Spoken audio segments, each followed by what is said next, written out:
who guides us in these times of liminality? Big problem, right? Look what's going on with so many governments around the world, democracies turning into autocracies, a loss of the vision of including everybody, a loss of the imagination of real freedom, and a collapse into, people begin to fall under the spell of strongmen who claim they can fix everything, and all they do is divide things further. So the kind of leadership needed in a rite of passage is different from positional authority. So then you have to find authority that's awakening in people in a genuine way, coming from their having suffered and knowing that they suffered and finding a vision through that process of liminal suffering. But I don't think what we're looking for is a bunch of leaders or just a few people that can show us the way. And I don't think we're looking for an agreement where everybody says we all agree. I don't think it's like that. I think it's like nature.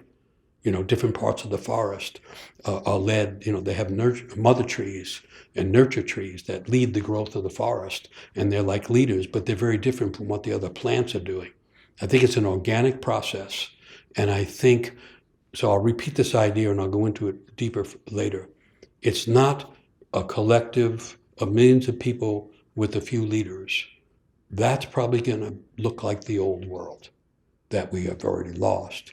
It's more like enough people awakening to a genuine sense of who they are supposed to be in this world, responding to a genuine calling, and enough individuals awakening and acting that way begin to affect the collective and the world because we're all secretly connected.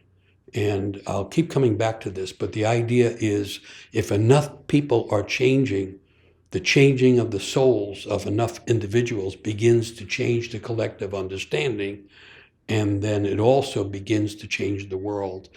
We're secretly threaded, connected to nature, to all other living beings, but also to the cosmos. You change the part, it affects the whole. That's the underlying principle. So it doesn't require big agreements. It's more like big awakenings. And it doesn't require specified leaders.